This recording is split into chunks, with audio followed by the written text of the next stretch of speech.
नमस्कार साथियों, आपका एक बार फिर से बहुत बहुत स्वागत है हमारे YouTube चैनल टेक ऑल पे। साथियों, सहारा रिफंड के बारे में एक वीडियो हमने बनाया था जिसमें पूरे 21 डेफिशिएंसी एरर कोड जो जनरेट किए गए थे सहारा CRCS पोर्टल पे, जो आवेदन क्लेम किया गया था उसमें जो कमियां थी उसका 21 कोड था डेफिशिएंसी एरर का, और जो कमियां बताई गई थी वो पूरे एरर कोड को 1 बाय 1 करके 1 से 21 क्रम तक का जो कोड था उन सब बारे में हमने चर्चा की थी और उनका सलूशन भी बताया था, जिसमें कई YouTube साथी जो मेरे सब्सक्राइबर भी हैं या उन्होंने हमारे YouTube चैनल पे आकर के वीडियो देखें और अपने अपने कमेंट दिए थे।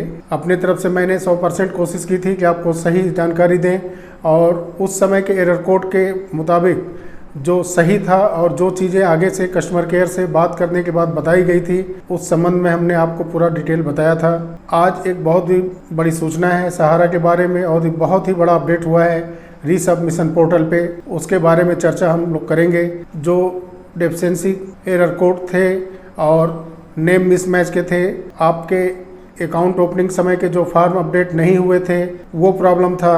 उसके बाद आपका जो बॉन्ड है वो डाटाबेस से मेल नहीं खा रहा था, वो सहारा के पोर्टल पे तो था लेकिन वो CRCS पोर्टल पे उसका डाटा ट्रांसफ़र नहीं था, इसलिए आपका बॉन्ड का जो डाटा है मिसमैच हो रहा था और वो दावा वहाँ पे नहीं दिख रहा था। ऐसे कई क्लेम जो किए थे सहारा निवेशक, ऐसा एरर कोड आया हुआ था और उस पे पूरे एरर कोड पे हमने चर्चा किया था, बताया था। आज फिर से एक बार हम जो ज़रूरी चीज़ें हैं, जो नई चीज़ अपडेट हुई है वो आपको बताएंगे।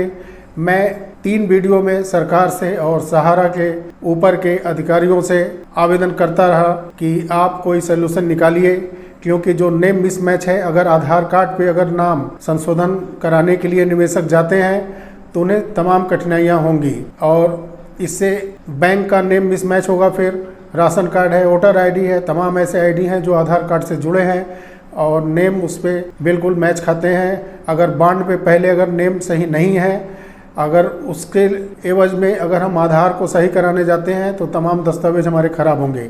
इसीलिए हम सरकार और सहारा की टीम से बार बार अनुरोध करते थे। 3 वीडियो हमने अनुरोध किया था कि आप सलूशन निकालिए, सलूशन नहीं निकलता था, निराशा भी होती थी। तो हम अपने वीडियो में इस बात को शेयर भी करते थे कि कई बार आवेदन किया गया था और हमारे कई यूट्यूब मित्र साथियों ने अपने वीडियो के माध्यम से आवेदन किया था कि ये जितने भी एरर हैं इनका सलूशन निकाला जाए, और इसका हल यही निकला है कि सलूशन निकल गया है।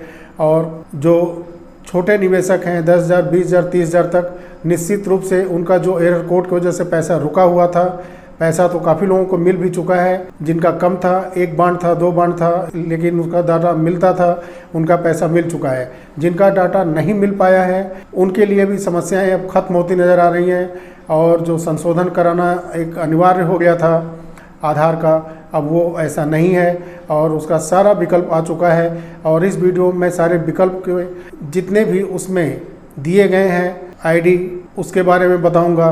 और आधार के जगह पे अगर आपका आधार से और बॉन्ड पे नेम मैच नहीं खाता है तो उसके लिए क्या क्या दस्तावेज दिए गए हैं, उन सब चीज़ों को मैं आपको बताऊंगा और सारी समस्याएं हल करने की कोशिश करूंगा इस वीडियो में। तो एरर कोड 1 था जो कि पहले से कुछ पैसा निकाल चुके थे ऑफिस से और वो क्लेम किए थे अपने आवेदन से, जो बॉन्ड था आवेदन किए थे, तो उनका पैसा तो रिफ़ंड नहीं मिलना है क्योंकि पैसा वो ले चुके हैं। तो वो आवेदन करेंगे अगर तो नहीं मिलेगा, वो मेंबरशिप ID पे मैच्योरिटी दिखा चुका होगा, पैसा निकाला जा चुका होगा। एरर कोड 2 था जो मोबाइल नंबर का, उसमें प्रॉब्लम था कि जो शुरू में जो CRCS पोर्टल था सही नहीं चल रहा था, तो जो क्लेम कर दिए गए थे बिना आधार के लिंक मोबाइल नंबर से, तो वो फिर से रीसबमिशन पोर्टल पे जा कर के मोबाइल नंबर अपने आधार से लिंक कराएंगे और फिर से सभी दस्तावेज अपलोड करेंगे। उसमें एक चीज़ का ध्यान दीजिएगा, अगर आपके आधार और बॉन्ड से नेम मैच नहीं कर रहे हैं तो इसी वीडियो में मैं आगे चल के बताऊंगा कि पहले उसको आप कैसे सही करेंगे, उसके बाद कोई भी आवेदन करेंगे। क्योंकि इस बार जो आप रीसबमिशन पोर्टल पे आवेदन करेंगे वो सभी दस्तावेज बिल्कुल मैच होने चाहिए, नेम और जो भी डाटा आप देते हैं, बॉन्ड, आधार हो या कोई और दस्तावेज आप लगाते हैं, जो भी रिक्वायरमेंट है इस समय CRCS रीसबमिशन पोर्टल पे वही दस्तावेज मान्य है, उनको अब काफ़ी ध्यान से इस बार अपलोड करेंगे, क्योंकि इसके बाद कोई चांस फिर नहीं मिलेगा। अगर आपने गलती किया तो उसके बाद आपका पैसा लगभग फ़िलहाल फंस जाएगा। तो ये था एरर कोड 2 था। एरर कोड 3 में अगर आपका फ़ोटो सही नहीं चस्पा किया गया है क्लेम फार्म पे, हस्ताक्षर सही नहीं है, तो आपको पुनः रीसबमिशन पोर्टल पे जाना है और सिर्फ हस्ताक्षर और फ़ोटो सही नहीं होने की वजह से अगर प्रॉब्लम है तो आप उसको फिर से अपलोड करिए, जा कर के फ्रेश सिग्नेचर करिएगा, फॉर्म सही भरिएगा, सारी चीज़ें फ्रेश होनी चाहिए, फ़ोटो अच्छा होना चाहिए, फ़ोटो के ऊपर साइन अच्छी होनी चाहिए, क्लेम फॉर्म के बिल्कुल नीचे जहां शपथ लिया जाता है सिग्नेचर करके कि आपके द्वारा दी गई सारी जानकारी सही है, वहां पे आप इसको बढ़िया से सिग्नेचर करके रीसबमिशन पोर्टल पे अपलोड करेंगे सारी चीज़ें चेक करने के बाद, क्योंकि फिर मौका अब नहीं मिलेगा क्लेम करने का। उसके बाद एरर कोड 4 है। इसमें जो आपने अकाउंट खोलते समय साइन किया था और जो आप आवेदन करते समय क्लेम फॉर्म पे साइन किए हैं वो मैच नहीं कर रहा था, इसके वजह से कुछ एरर वहाँ आया है। उन चीज़ों का आप ध्यान करिए और ये एरर हटाइए और बढ़िया से साइन करके फिर से रीसबमिशन पोर्टल जब पूर्ण रूप से कार्य करने लगेगा आप उस पर अपलोड करिएगा। तैयारी पूरी कर लें, क्योंकि चीज़ें काफ़ी सही हो चुकी हैं और सरकार ने बहुत सारी बातें मान ली हैं और सहारा के साथ काफ़ी समस्या सुलझा ली हैं, तो पैसा मिलना बहुत तेज़ी से शुरू होगा। इसलिए ये सब चीज़ें आप दुरुस्त करें, पेपर बिल्कुल सही करने के बाद ही रीसबमिशन पोर्टल पे अपलोड करिएगा। मैं बार बार कह रहा हूँ इसलिए कि इसके बाद मौका नहीं मिलेगा और अगली नोटिफिकेशन कब आएगी कब नहीं आएगी, लेकिन पैसा फंस जाएगा फिर। तो उसके बाद एरर कोड 5। एरर कोड 5 बिल्कुल नॉर्मल सा था, इसमें कोई भी इशू ज़्यादा नहीं था। इसमें ये चीज़ें थी कि जो दस्तावेज बांड आपने अपलोड किए हैं उसका स्कैनिंग सही नहीं है। वो वहाँ पे जो भी सर्वेयर बैठे हैं CRCS पोर्टल पे या सहारा टीम के लोग, वो उसको सही ढंग से पढ़ नहीं पा रहे हैं, स्कैनिंग सही नहीं है। तो सारी चीज़ें आप फ्रेश अच्छे DPI में किसी जानकार के पास बैठ करके, अगर गलती पहले हो चुका है स्कैनिंग में तो मैं बोल रहा हूँ ऐसा, हालांकि अब स्कैनिंग में तो कोई समस्याएं नहीं आती हैं, लेकिन अगर आई हैं तभी ये एरर आया है। तो स्कैनिंग फ्रेश होनी चाहिए, स्कैनिंग फिर से बढ़िया करके आप फिर से दावा अपलोड करिए, सारी चीज़ें क्लेम करिए। आप फिर से अपलोड करने के बाद रीसबमिशन पोर्टल पे तो सारे चीज़ स्कैनिंग अच्छी होंगी तो फिर से आपका दावा सबमिट होगा और आपका क्लेम अप्रूवल होगा, पैसा मिलेगा। इसके बाद 6 था एरर कोड। उसमें क्या था, पैन कार्ड का प्रॉब्लम था। जो आवेदन कर दिए थे और पैन कार्ड की जगह पे कोई अन्य दस्तावेज अपलोड किया था भूल से, अब पैन कार्ड वहाँ नेसेसरी है और मैंने काफ़ी दिन पहले एक वीडियो बनाया था। ये सारी चीज़ें मैं बता चुका हूँ, फिर से मैं इसको आपके सामने इसलिए रख रहा हूँ कि आपसे जो समझदार हैं जानते हैं बिल्कुल वो अच्छे से कर सकते हैं, लेकिन सहारा का पैसा सारे अच्छे लोगों का, पढ़े लिखे लोगों का नहीं है। इसमें काफ़ी गरीब तबके के लोगों का पैसा इसमें है, जिनको बार बार समझाना होगा, उनके पेपर को सही करना होगा। तो अब से साइबर कैफ़े के लोगों से भी रिक्वेस्ट है और जो भी अपने संसाधन के माध्यम से ऐसे लोगों का दावा अपलोड कर रहे हैं वो घबराहट में कोई भी गलत तरीके से अपलोड ना करें, वो बढ़िया से अपलोड करें, क्योंकि इस बार अगर गलती होगी तो पैसा नहीं मिलेगी। तो यही था। एरर कोड 6 का भी यही प्रॉब्लम था जो पैन कार्ड का था। पैन कार्ड अपना अगर 50 या 50,000 के ऊपर आप अगर आवेदन करते हैं पैसा वापसी के लिए तो पैन कार्ड अनिवार्य है। पैन कार्ड के जगह अगर कुछ अलग दस्तावेज अपलोड हुआ है तो आप पैन कार्ड को अपने तैयार करें। पैन कार्ड अगर नहीं है तो आवेदन करें और जब पैन कार्ड आ जाता है तब आप रीसबमिशन पोर्टल पे जाके आवेदन करिएगा। एरर कोड 7 में था जो सदस्यता संख्या है, जो आवेदन किया गया था वही मिसमैच था, वहाँ नहीं था। तो इसकी समस्या खत्म हो चुकी है। समस्या इसलिए खत्म हो चुकी है कि सरकार की टीम जो CRCS की है और सहारा की टीम आपस में बातें कर चुके हैं। आप रीसबमिशन पोर्टल पे आप जब भी आवेदन करिएगा बिल्कुल फ्रेश आवेदन करिएगा और नेम मिसमैच और ये जो आधार और बांड के बीच में जो नेम मिसमैच है इसका मैं वीडियो में आगे बताऊंगा कि क्या क्या दस्तावेज ज़रूरी हैं, क्या उसमें लगाएंगे आप तो आपका 100% अप्रूवल होगा। तो जो डाटा मिसमैच है, जो आपने क्लेम आगे अपलोड किया था, बांड अपलोड किया गया था क्लेम फार्म के साथ, वो जो मिसमैच है इसमें प्रथम सदस्यता का भी चक्कर था कि प्रथम सदस्यता जो मेंबरशिप नंबर है उसी से वो सारे आपके जितने भी डिपॉजिट हैं पैसा उससे पता कर लेंगे।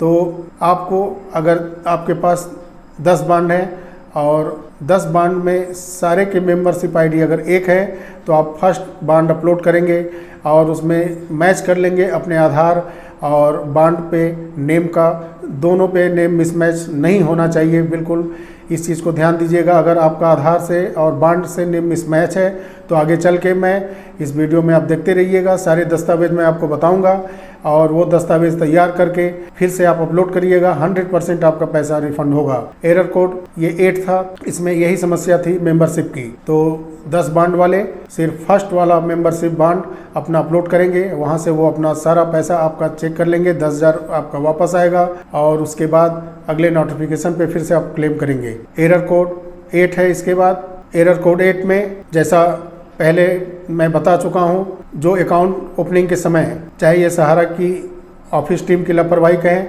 या भूल चूक कहें, जो भी हुआ होगा उस समय, अब क्या करना है कि उस समय गलतियां जो की थी उन्होंने, अकाउंट ओपनिंग किया था, अकाउंट खोला था, बांड आपको दे दिया, लेकिन जो फॉर्म भरा जाता है ब्रांच के अंदर अकाउंट ओपनिंग करते समय या कोई भी बांड लेते समय, उस फार्म को वो अपलोड नहीं किए थे, जिससे CRCS के पास वो डाटा नहीं था। तो अब क्या करना होगा आपको कि आप फ्रेश फिर से आवेदन करेंगे। सारे कुछ मिलान करने के बाद आप नए से रिसबमिशन पोर्टल पे आवेदन करेंगे जब, तो उस डाटा को अब आपको कोई भी एरर कोड ना दे करके वो डिजिटली सहारा भी अब अपनी तरफ से दे रहा है। मैं जितना भी डाटा है सहारा अपनी तरफ से दे रहा है। मैं आप लोगों के साथ ये चीज़ पहले भी साझा कर चुका हूँ कि हम लोग सारी चीज़ें अपने वीडियो में नहीं दिखा सकते। हम लोग भी फ़ोन पे बात करते हैं सहारा के ऊपर के अधिकारियों से और कस्टमर केयर में भी, तो चीज़ें जो मालूम होती हैं वो चीज़ मैं आप लोगों के साथ शेयर करता हूँ। और ज़रूरी नहीं है कि सारे वीडियो क्लिप और रिकॉर्डिंग साझा किए जाए, ये सब ठीक नहीं होता है। किसी भी अधिकारी की आवाज़ को या उनके नाम को यहाँ दिखाना, हाँ, उनसे मिली हुई जानकारी आपके साथ शेयर करना ज़रूरी है, ताकि आप लोगों की समस्या, हमारी समस्या, जो सहारा निवेशकों की समस्या है, पूरे लोगों की, हम लोगों की, ये ख़त्म हो और पैसा जल्द से जल्द मिले। और फिर इसके बाद एरर कोड 9 था। 9 में जो था यही समस्या था, और 10, 11, 9, 10, 11 ये तीनों था। ये तीनों में लगभग एक सा प्रॉब्लम था, और वही प्रॉब्लम सबसे बड़ा प्रॉब्लम था जो कि ये शो कर रहा था कि आपके द्वारा जो क्लेम किया गया है, जो बांड अपलोड किए गए हैं, वो उसका डाटा CRCS के पास नहीं है, सहारा ने वो नहीं दिया है। तो मैं जो बात बता रहा हूँ आपको, सहारा के अंदर के लोगों से बात हुआ है और वो बहुत तेज़ी से, जो CRCS के पास डाटा नहीं था, वो बहुत तेज़ी से वो डाटा CRCS के पास दिया जा रहा है। और जो नहीं पहुँच पाएगा, आप आवेदन रिसबमिशन पोर्टल पे जाके करेंगे तो वो उसको डिजिटली ऑनलाइन ही सहारा के पास भेजेंगे, और मेंबरशिप आईडी हो गया, सर्टिफिकेट नंबर हो गया, उस बेस पे वो जल्द से जल्द वहाँ से तलाश करेंगे और उस डाटा को आप सहारा से लेके CRCS पे अपडेट करेंगे और आपका पैसा रिफंड होगा। ये सब चीज़ें 9, 10, 11 के कोड में थी। उसके बाद एरर कोड 12 था। इसमें 12 हो या 13 हो, ये 9 से लेकर के 12, 13 तक का जो एरर कोड है लगभग एक सा है। वही समस्या है। जो बांड है, जो उस समय सहारा यूनिवर्सल मल्टीपर्पज़ या सहारा क्रेडिट, हमारा क्रेडिट सहारा का एक प्लान था, तो जो 3-4 सोसाइटीज़ के तहत ये सब प्लान जनरेट किए गए थे, ये सारे प्लान में यही प्रॉब्लम आया था कि ये सारे डाटा ये CRCS के पास नहीं था। इसलिए ये जितने भी फॉर्म अपलोड किए गए थे और जितने भी ये बॉन्ड अपलोड किए गए थे, पासबुक अपलोड किए गए थे, बहुत सारा डाटा CRCS पे मौजूद नहीं था, जिसके वजह से ये सारे जो अलग अलग बॉन्ड थे, अलग अलग नेम से स्कीम थी, उसमें सभी में एरर कोड आए थे। तो सबका एक ही सलूशन है कि आप सभी को सारे जो बॉन्ड हैं, कई स्कीमों के भले हों, तो मेंबरशिप देखनी है। अगर आपके पास 4 कार्ड बॉन्ड हो, 5 बॉन्ड हो, 4 जो है पासबुक हो या 5 हो, इसमें ये मायने नहीं रखता है। अगर मेंबरशिप आईडी अगर सबकी एक है तो आप एक से भी आवेदन कर सकते हैं। रिसबमिशन पोर्टल पे आप हो सकता है तो आप सारे बॉन्ड भी दे सकते हैं, वो कोई अपराध नहीं है, ना उससे आपका पैसा रुकेगा। आप सारी बांड भी वहाँ पे अपलोड कर सकते हैं और अपने पैसे के लिए सारा पैसा जो आपने जमा किया है वो दर्शा सकते हैं। अब इसमें लेकिन मैच्योरिटी अमाउंट जिनका मैच्योर हो चुका है 22 मार्च 2022 के पहले मैच्योरिटी अमाउंट वो डालेंगे, क्योंकि उनका खाता वो मैच्योर हो चुका है। जिनका 23 मार्च के बाद 2023 में खाता मैच्योर हो रहा है, अगर वो आवेदन करते भी हैं तो वो सिर्फ मूलधन के लिए आवेदन करेंगे, क्योंकि उनका खाता अभी मैच्योर नहीं है और कोई ऐसा नोटिफिकेशन भी नहीं है कि आप 2023 मार्च के बाद के जो मैच्योरिटी हो रहे हैं उनको मना किया गया है। जो टर्म एंड कंडीशन इस पोर्टल का है आप उस पर आवेदन नहीं कर सकते हैं। उसके बाद एरर कोड 14 था, ये आपको 9 से 13 का बताया हमने, जो तमाम सोसाइटी के तहत कई स्कीमें लॉन्च की गई थी। सबका समस्या यही था, डाटा पोर्टल पे अपलोड नहीं था, इसके वजह से ये सब एरर आए थे।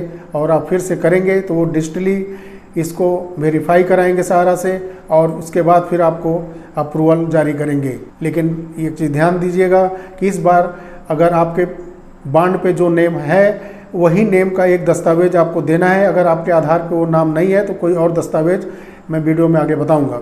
इसके बाद एरर कोड 14 है। इसमें एरर कोड 14 में जो तमाम सोसाइटीज़ हैं, जो स्कीमें हैं, इसमें एरर कोड 14 में वही समस्या थी जो आपको मैंने बताया कि सोसाइटी में 2, 3, 4 नेम से स्कीम लॉन्च किया गया था और पैसा जमा कराया गया था।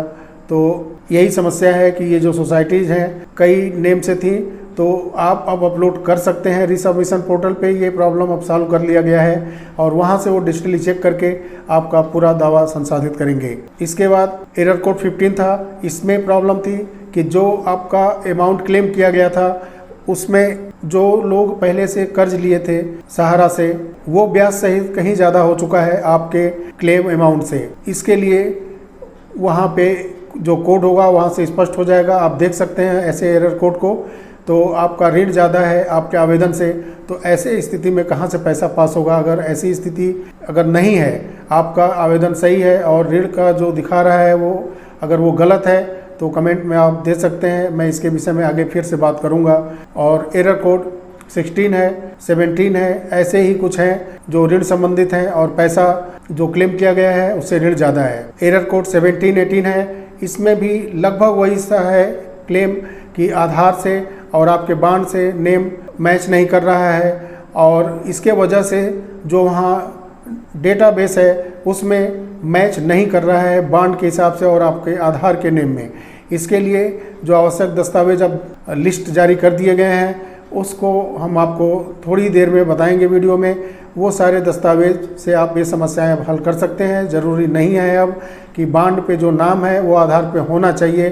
अब आधार के अलावा कई सारे दस्तावेज विकल्प के रूप में दिए गए हैं, उस विकल्प में से आप कोई भी एक चुन के आप भेज सकते हैं, आपका पैसा आएगा। तो एरर कोड 19 है, इसमें जो समस्या दिखाई गई है उसमें यह है कि जो आपने क्लेम किया है वो पहले से ही सहारा के ऑफिस ब्रांच से उसका हल कर लिया गया था और वो क्लोज हो चुका है। यानी कुछ ना कुछ पैसा आपने वहाँ से लिया है और वहाँ पे उन्होंने अपडेट कर दिया है। कुछ लोकल में ऐसा होता था कि अगर आपकी मैच्योरिटी हो गई है तो कुछ पेमेंट वो देते थे, पार्ट वाइज पेमेंट देते थे, लेकिन वहाँ मेंशन कर दिया था। इसके वजह से वो क्लेम रिजेक्ट हुए हैं।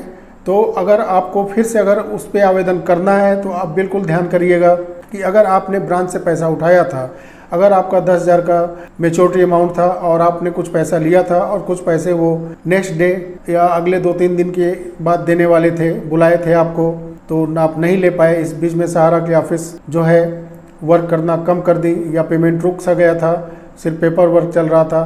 तो जो अमाउंट आपने लिया था उसके बाद जो शेष है आप उसका क्लेम कर सकते हैं। उसमें आपको दिखाना होगा कि उसमें दो जो है उसमें पार्ट दिया गया है। एक तो आप अगर ऋण लिए हैं तो उसको दिखाया जाता है और अगर आप कोई पार्ट वाइज पेमेंट लिए हैं तो उसको भी दिखाया जाता है। तो पार्ट वाइज पेमेंट में आपको वो अमाउंट देख के डालना होगा जो आपने पहले ले रखा है। अगर पूरा क्लेम करेंगे तो फिर रिजेक्ट होगा।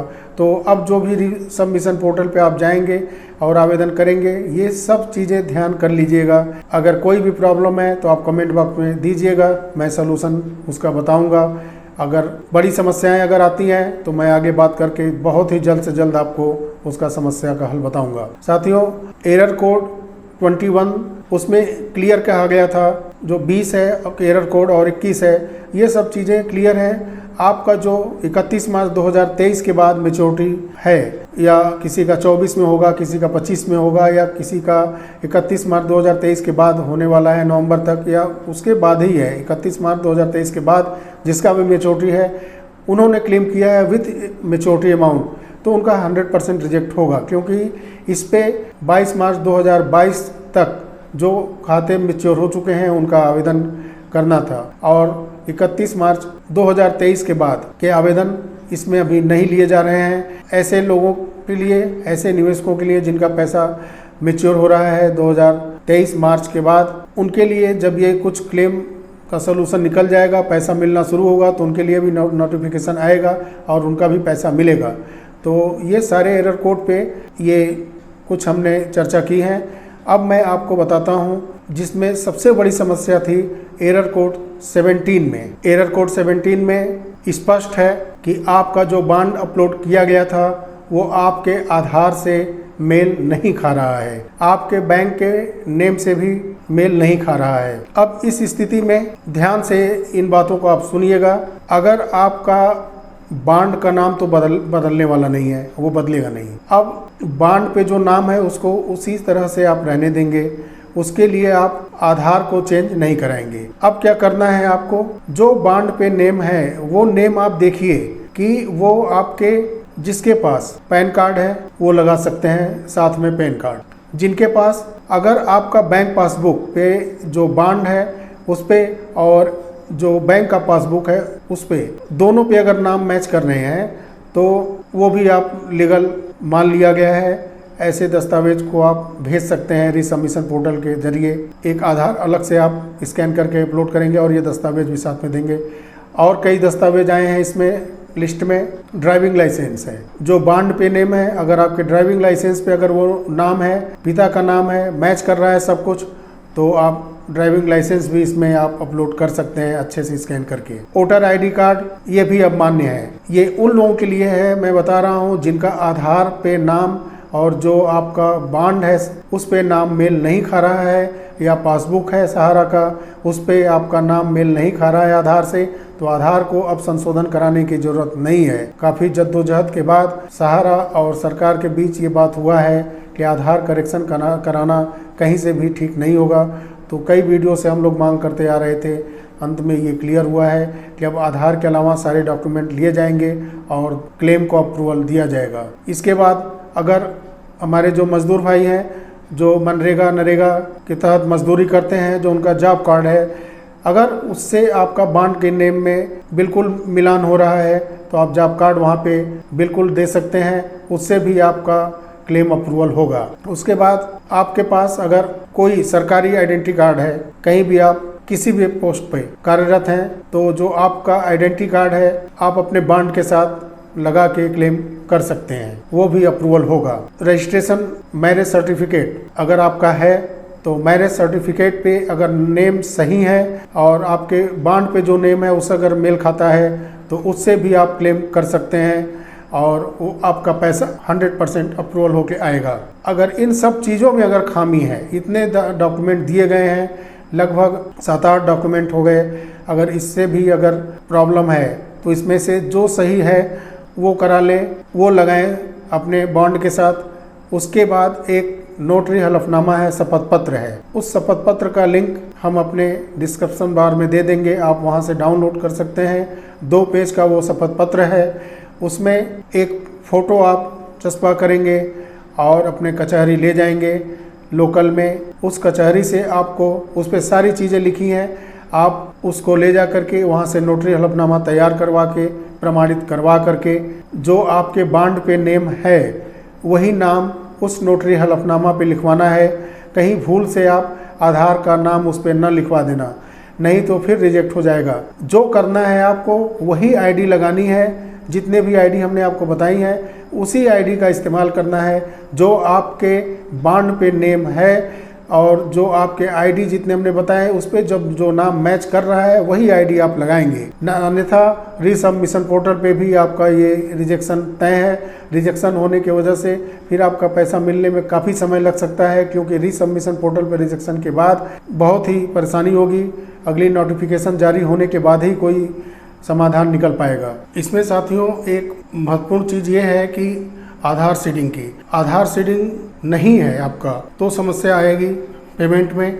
हालांकि ऐसा नहीं है, जितने भी आप आवेदन किए हैं और जितने भी पैसा रिफंड के लिए आवेदन CRCS पोर्टल से किया गया है, शुरुआती दौर को छोड़ दिया जाए तो उसमें सारे आधार से सीडिंग होने के बाद ही आवेदन आगे बढ़े हैं। जो आधार से सीडिंग नहीं थे उनका आवेदन आगे बढ़ा ही नहीं है। खैर ये तो पहले के पोर्टल पर था, लेकिन अब आधार सीडिंग ज़रूरी तो है। आधार सीडिंग नहीं है तो पैसा किस खाते में आएगा, तो आधार सीडिंग ज़रूरी है। लेकिन इसमें नेम अब बैंक के पासबुक पे या आधार पे या जो आपका बॉन्ड है उस पे, तीनों पे अब पहले था कि एक होना चाहिए, इसके लिए नेम मिसमैच हुआ था। अब ऐसी बातें नहीं हैं। आपका जो आधार सीडिंग बैंक खाता है उसमें पैसा आएगा, नेम भले थोड़ा भिन्न हो, लेकिन अब क्या करना होगा कि जो आपका बॉन्ड है उस पर जो नेम है उससे आपका बैंक खाता या आधार पे नेम मेल खाता हो या नहीं खाता हो, अब ये मायने नहीं रखता है। अब आपका जो बॉन्ड है उसके हिसाब से आपको जो हमने डॉक्यूमेंट लिस्ट बताए हैं उनमें से कोई एक, और जो शपथ पत्र है वो नोटरी तैयार होगा और उस पर फ़ोटो चस्पा करके वहाँ पे साइन करेंगे। और साइन पे एक चीज़ ध्यान दीजिएगा आप कि जो खाता खोलते समय या बॉन्ड जब आपने लिया उस समय जो साइन किया था, या जो आपने अंगूठा लगा करके अंगूठा भी जो लगाया थे, वैसे लोग ध्यान देंगे। हुआ क्या है कि थोड़ा मैं चर्चा करना चाहूँगा। जो आवेदन पहले कुछ ऐसे तरीके से किए गए थे, जब सर्वर का समस्या था तो काफ़ी लोग फार्म अपने यहाँ लेकर के रख ले रहे थे, बॉन्ड लेकर के रखे हुए थे, और रात में 1 बजे 2 बजे 3 बजे भोर में 4 बजे के लगभग या दिन में किसी भी समय लोग बॉन्ड जमा करके चले जाते थे अपना। अकस्मात जैसे ही सर्वर सही होता था किसी भी समय तो फ़ोन करते थे लोग और OTP ले करके लॉगिन करके वहाँ पे फटाफट तेज़ी से आवेदन करते थे। और इसी जल्दबाजी में स्कैनिंग का प्रॉब्लम हुआ है, सिग्नेचर मिसमैच हुआ है, फ़ोटो सही नहीं लगा है, कोई मोबाइल से ही सारी चीज़ें कैप्चर करके उसको अपलोड कर दिए हैं। तो ये सब चीज़ें समस्या आई थी पहले। साइन के विषय में मैं बात करना चाहूँगा कि काफ़ी लोग जो कि अंगूठा लगाते थे पहले, और अकाउंट ओपनिंग करते समय अंगूठा लगाया था उन्होंने अकाउंट ओपनिंग फॉर्म पे, वैसे लोगों का OTP बता देना दूर से, और फिर संयोगवश उनसे पूछा नहीं गया कि आप अंगूठा लगाते हैं कि साइन करते हैं। जो उन्होंने पूछा है कुछ हद तक वो बुला करके साइन करा करके या अंगूठा लगवा के सही किए हैं, वैसे लोगों का पेमेंट आया भी है। और जो जल्दबाजी में आवेदन कर दिए हैं, जैसे उन्होंने अंगूठा लगाया था पहले, और यहाँ क्या है कि जल्दबाजी में फटाफट क्लेम फार्म पे फ़ोटो चस्पा किए और फ़ोटो पे और क्लेम फार्म के नीचे बिल्कुल वहाँ साइन करके अपलोड कर दिए। तो ऐसी गलतियाँ अब नहीं होनी चाहिए। जो आवेदन कर रहे हैं लोगों का वो कृपया आप ध्यान देंगे, अपने स्कैनिंग में, साइन करने में, फ़ोटो चस्पा करने में, हर चीज़ों में आप ध्यान देंगे। इसके बाद डॉक्यूमेंट, जो आधार के बदले जो भी डॉक्यूमेंट है उस डॉक्यूमेंट पे हस्ताक्षर होगा। जो हस्ताक्षर करते हैं वो हस्ताक्षर करेंगे, जो अंगूठा लगाते हैं वो अंगूठा लगाएंगे और उसको ब्रैकेट में करके वहाँ पे उनका नाम थोड़ा दूर लिखा जाएगा। तो सब मिला के स्वप्रमाणित दस्तावेज ही अपलोड होंगे। जो बॉन्ड पे नाम है वही आपके शपथ पत्र पर होगा, चाहे वो अब आधार कार्ड या बैंक के पासबुक से मेल खाता हो या ना हो। बस आधार का सीडिंग होना बैंक खाते से बहुत ज़रूरी है, वही जो सीडिंग है उसमें डिजिटली आएगा।